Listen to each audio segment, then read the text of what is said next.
آج دنیا میں جو حالات ہم دیکھ رہے ہیں، ظالموں کا ظلم عروج کو پہنچا ہوا ہے،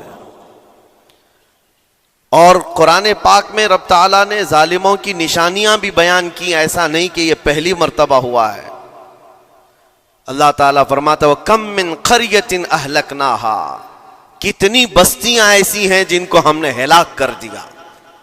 رب تبارک و تعالیٰ نے ان کو ختم کر دیا کیونکہ وہ ظالم تھے. ظالموں کی بستیاں جو ہلاک ہوئی، قرآن پاک میں 3 مثالیں آپ کو بتاتا ہوں. ایک نوح علیہ السلام کی امت اور ان کی آبادی، دوسری حضرت لوط علیہ السلام کی قوم، تیسری حضرت صالح علیہ السلام کی قوم. یہ تینوں قومیں ایسی ہیں، گناہ میں تو تھی لیکن غرور بہت زیادہ تھا، گھمنڈ بہت زیادہ تھا. آج کے دور میں اگر کسی کے پاس پیٹروٹ میزائل ہیں اور بم بارود کی طاقت رکھتا ہے، نیوکلیئر پاور ہے، تو وہ یہ سمجھتا ہے مجھے کوئی شکست نہیں دے سکتا. یہ ہر دور میں ظالموں کا خواب رہا ہے. ہر دور میں ظالم اسی طرح کی فکر رکھتے ہیں. نوح علیہ السلام کی قوم بہت مضبوط قوم سمجھی جاتی تھی.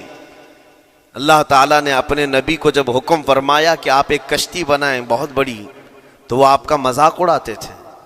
یہاں دور دراز کہیں نہ ندی ہے، نہ نالا ہے، نہ سمندر ہے، کشتی کس میں چلاؤ گے؟ اللہ کے نبی کو پتا تھا کہ عذاب آنے والا ہے، اور اپنے ایمان والوں کو آپ ڈرا بھی رہے تھے.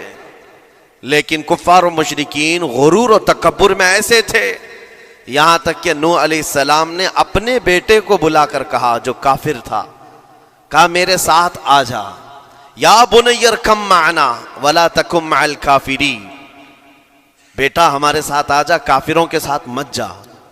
اس نے کیا کہا؟ قال سآوی الی الجبل یعصمنی من الماء، میں تو پہاڑ کی اونچی چوٹی پر چلا جاؤں گا، تمہارا پانی مجھے کچھ نہیں کر سکے گا.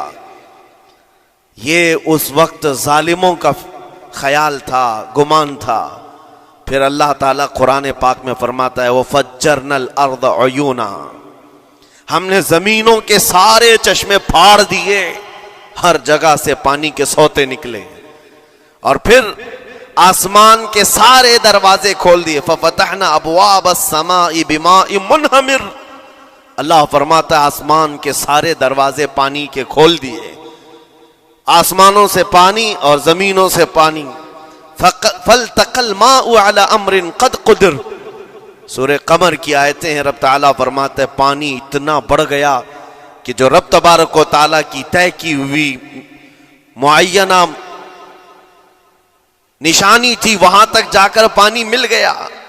روئے زمین پر کوئی باقی نہ رہا سوائے حضرت نوح علیہ السلام کی کشتی کے، کوئی نہیں باقی رہا. جب یہ پانی پھیل گیا، کیا پہاڑوں کی چوٹیاں، کیا محلوں کی اونچائیاں، سب غرق ہو گئے. اور وہ جبابرہ، وہ قوت کے بادشاہ جو کہتے تھے ہمارا کوئی کچھ نہیں بگاڑ سکے گا، سڑ گئے پانیوں میں.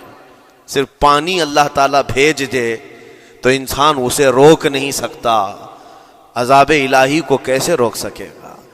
دوسری گھمنڈی قوم، غرور میں مبتلا قوم تھی حضرت لوط علیہ السلام کی قوم، جو بدکاریوں میں ملوث تھے. اللہ کا جب عذاب آیا تو قرآن پاک میں رب تعالیٰ فرماتا ہے وَأَمْطَرْنَا عَلَيْهِمْ حِجَارَةً مِّن سِجِّيلٍ، نوکیلے پتھروں کی ہم نے ان پر بارش کی. فَجَعَلْنَا عَالِيَهَا سَافِلَهَا، ان کی اونچائیوں کو اٹھا کر کے نیچے پلٹ دیا گیا.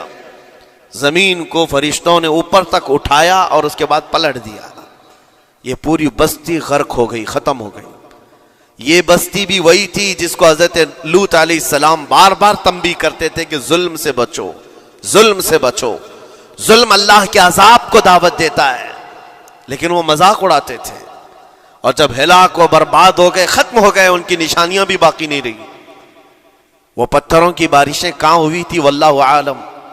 لیکن میرے عزیزو، ہم نے دیکھا ہے جہاں یہ قوم آباد تھی اس علاقے کو آج بتایا جاتا ہے وہ جارڈن کا علاقہ تھا، بحر مردار جہاں پر آج باقی ہے، ڈیڈ سی. میں خود سفر پر دیکھا جارڈن کی ایک سرزمین پر گاڑی چلتی جا رہی ہے اور کالے کالے پتھر، جہاں تک نظر کرو صرف پتھر ہی پتھر ہیں، بہت نوکیلے۔ ایسے پتھر میں نے دنیا میں دوسری جگہوں پر نہیں دیکھا۔ آج بھی اسی طرح سے باقی تقریباً 100 کلومیٹر 150 کلومیٹر تک صرف پتھر ہی ہے، بیچ میں صرف ایک روڈ جاتا ہے، اس کے بعد نہ کوئی درخت دکھتا ہے، نہ کوئی عمارت ہے، نہ کوئی پہاڑ ہے، صرف پتھر، پتھروں کا صحرا ہے۔ آج کی اس صدی میں دیکھ کر کے ان پتھروں کو ہیبت طاری ہو جاتی ہے۔ جس وقت وہ برسے ہوں گے ان کی حالت کیا ہوگی؟ اور میں یہ نہیں کہتا بالضبط کہ یہ وہی پتھر ہیں جو برسے تھے، واللہ عالم، لیکن میرے عزیزوں نشانیاں آج بھی عذاب الہی کی موجود ہیں۔ تیسری قوم تھی قوم شعیب اور قوم صالح علیہ السلام۔ یہ دونوں قوموں کے بارے میں ذکر کرتا ہوں۔ حضرت شعیب علیہ السلام کی قوم صرف ناپ تول میں کمی کرتی اور کفر و شرک بھی کرتے۔ شعیب علیہ السلام ان کو روکتے تو وہ ان کا بھی مذاق اڑاتے، اور جب عذاب الہی کے آنے کی بات کیا تو جانتے ہیں کیا کہا انہوں نے؟ یہ وہ قوم تھی جو پتھروں کو تراش کر کے گھر بنا لیتے تھے، یعنی پورے کے پورے پہاڑ کو، پتھروں کا جو پہاڑ ہوتا ہے اس کو تراشتے تھے، اور ایک آدمی کا ایک گھر ایک پہاڑ۔ آج کے دور میں ساری بلڈوزر مل کر کے نہیں کر پائیں، مشینیں مل کر نہ کر پائیں، وہ اس وقت کے لوگ بھاری بھرکم تھے، جسامت والے تھے، طاقت والے تھے۔ جب وہ اپنے رہنے کے لیے ایک پہاڑ کو تراش سکتے تھے، 4000 سال پہلے کی بات کر رہا ہوں، اس وقت میرے خیال سے وہ اپنے زمانے کے سب سے بڑے ماڈرن لوگ یا ترقی یافتہ لوگ کہلاتے ہوں گے، سب سے زیادہ ترقی یافتہ کہلاتے ہوں گے۔ جیسے آج لوگوں کو لگتا ہے رشیا اور امریکہ بہت پہنچے ہوئے ہیں ٹیکنالوجی میں، اس دور کے وہ لوگ سب سے بڑی طاقت کے رکھنے والے تھے۔ جب حضرت شعیب علیہ السلام نے ان کو اللہ کے عذاب سے ڈرایا تو کیا کہتے تھے؟ عذاب وہی نا جو نوح علیہ السلام کی قوم میں آیا تھا، بارش آ گئی تھی، زمین سے پانی نکل گیا تھا تو پانی بہت ہو گیا تھا، یا پھر وہ جو لوط علیہ السلام کی قوم پر آیا، پتھروں کی بارش، یا پھر ہواؤں کا عذاب۔ اگر یہ تینوں بھی آئیں تب بھی ہمارے ان پہاڑوں کے گھروں کو نقصان نہیں کر سکیں گے، ان کا اتنا غرور تھا۔ اگر پانی بھی آ جائے سمندروں کا، یا ہوا بھی تیز چلے، یا پتھروں کی بارش ہو، ہم تو بہت محفوظ قلعوں میں ہیں۔ اندازہ کرو میرے عزیزو، 3000 4000 سال کے بعد آج تک مدائن صالح اور الاولا سٹی نام سے سعودی میں موجود ہے، ابھی تک وہ گھر موجود ہیں، تو اس زمانے میں کتنے مضبوط رہے ہوں گے؟ پتہ نہیں 3000 سالوں میں کتنے طوفان آئے، کتنے سیلاب آئے، لیکن ابھی تک وہ پہاڑوں کے گھر موجود ہیں، تو اس زمانے میں کتنے طاقتور ہوں گے؟ ان کا نشہ آسمان پر تھا، غرور چڑھ کر کے بول رہا تھا۔ کہتے تھے کہ اگر اس طرح کے عذابات آ بھی گئے تو ہمارا کچھ نقصان نہیں ہوگا۔ کون سا؟ نوح علیہ السلام کی قوم کا عذاب آ جائے، لوط علیہ السلام کی قوم کا عذاب آ جائے، یا پھر شعیب علیہ السلام کی قوم کا عذاب آ جائے، یہ صالح علیہ السلام کی قوم کی بات کر رہا ہوں۔ تو پھر ہوا کیا؟ اللہ کے نبیوں نے انہیں ڈرایا اللہ کے عذاب سے، باز آ جاؤ، اللہ وحدہ لا شریک کی طرف جھک جاؤ۔ وہ اکڑ تھی، غرور تھا کہ نبیوں کا مذاق کرتے۔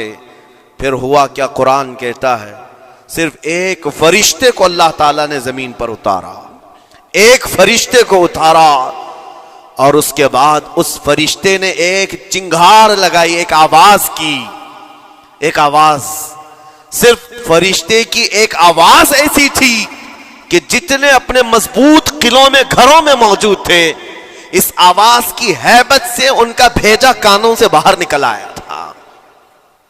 اور صبح کے وقت جب اس بستی میں جا کر کے دیکھیں تو سب کے سب اوندھے منہ گرے ہوئے تھے، ایک بھی اس میں سے بچا ہوا نہیں تھا۔ نہ نوح علیہ السلام کا طوفان آیا، نہ لوط علیہ السلام کی قوم پر برسنے والے پتھروں کا عذاب آیا، نہ ہی ہوائیں چلائی گئیں۔ ایک فرشتے کو بھیج کر رب تعالیٰ نے اپنی قدرت کا مظاہرہ فرمایا۔ اللہ کے کروڑوں اربوں لا تعداد فرشتے ہیں، ایک فرشتے کی طاقت ایسی ہے کہ اگر وہ اپنی آواز نکالے تو تمہارے کانوں سے بھیجا باہر نکل آئے۔ اللہ وحدہ لا شریک، وہ حی و قیوم کل بھی تھا اور آج بھی ہے۔ وہ رب ذوالجلال حی و قیوم ہے، طاقتور ہے اور ہمیشہ رہے گا۔